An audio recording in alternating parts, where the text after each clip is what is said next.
Coba deh, pernah gak sih kalian ngerasa pengen ngamuk sendiri setiap kali pasangan kalian nyapa mantannya? Atau mungkin saat teman akrab kalian sukses, kalian malah merasa iri dan pengen bersembunyi di dalam lubang?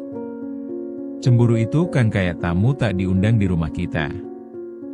Ketika kita sudah berusaha menata emosi kita, dia muncul dengan seenaknya dan bikin semua berantakan. Memang, ini bisa bikin kita merasa kosong, tapi satu yang pasti, semua orang pernah merasakannya. Sekarang, mari kita coba mengurai benang kusut ini. Apa sih cemburu itu? Emosi suwe yang gak pernah bisa kita abaikan, bahkan kadang lebih rumit dari rumus matematika yang bikin sakit kepala. Apa cemburu itu memang ada untuk sesuatu? Apa kehadirannya berfungsi positif atau negatif dalam kehidupan kita? Mari kita gali lebih dalam di chapter pertama ini. Chapter 1, Asal-usul cemburu. Ternyata, cemburu nggak muncul begitu saja. Ada latar belakang yang bikin ini terjadi. Secara psikologis, cemburu seringkali berkaitan dengan rasa takut kehilangan. Dan ini bukan hanya perasaan sepele. Kita ini manusia, dan seperti kebanyakan orang, kita pencari rasa aman. Ketika kita merasa terancam, otak kita bereaksi seolah ada bencana yang akan menimpa. Misalnya, saat kita melihat pasangan lebih akrab dengan orang lain. Disinilah cemburu mulai mengintip, dengan segala drama dan permainan emosional yang menyertainya. Tipe orang yang sering cemburu cenderung punya pengalaman traumatis di masa lalu, mungkin saban kali ditinggalkan atau disakiti. Akibatnya, kita mengaitkan cemburu dengan rasa insecure yang berlebihan. Mereka yang terjebak dalam perasaan ini terkadang mendalami cemburu itu hingga ke level paranoia.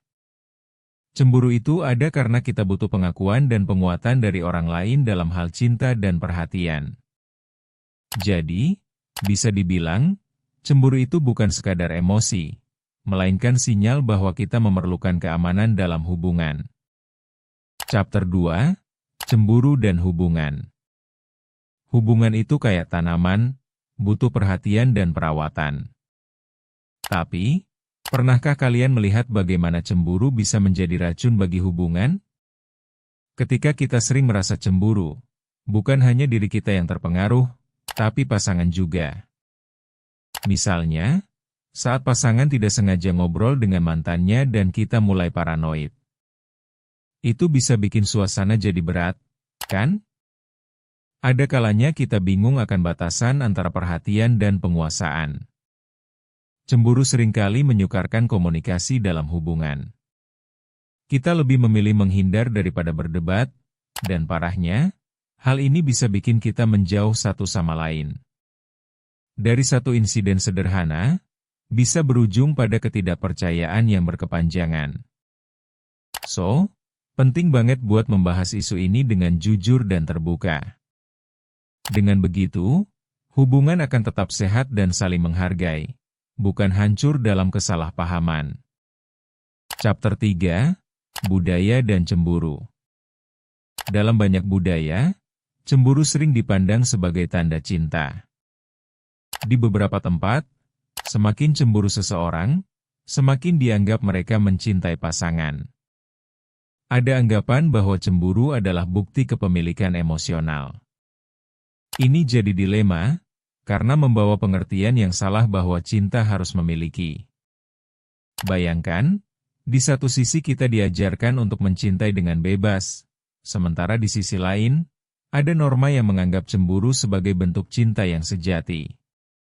Jadi, apa yang terjadi ketika budaya mendorong cemburu?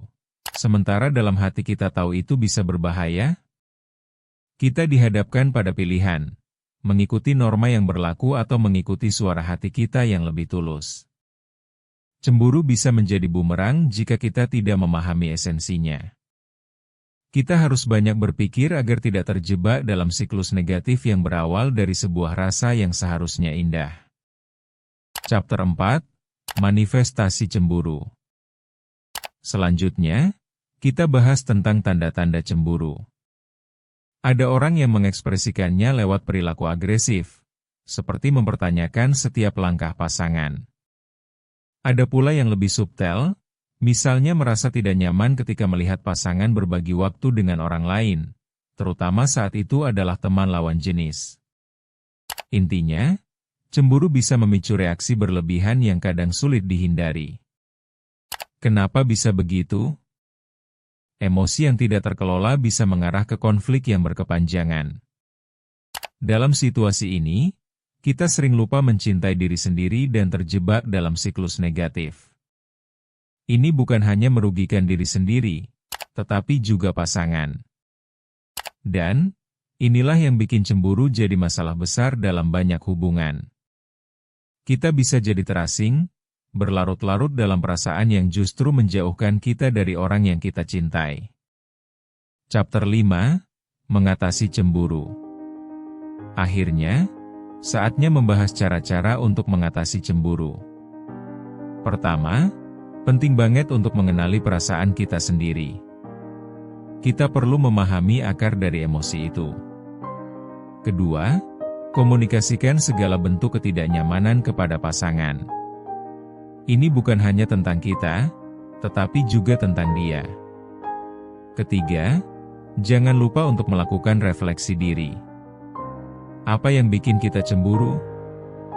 Apakah ada hal lain yang bisa diatasi tanpa melibatkan orang lain? Meluangkan waktu untuk berpikir bisa jadi langkah awal yang baik. Keempat, carilah dukungan dari teman atau orang terdekat. Berbicara tentang perasaan kita bisa memberikan perspektif baru yang bermanfaat. Menghadapi cemburu itu tidak mudah, tapi belajar untuk mengelolanya bisa membuat kita menjadi pribadi yang lebih kuat dan hubungan yang lebih sehat. Dengan begitu, kita dapat mencegah cemburu menjadi monster yang menggerogoti segala yang kita bangun. Jangan lupa untuk subscribe ke Memoria agar tidak ketinggalan cerita menarik lain. Karena setiap hal punya asal.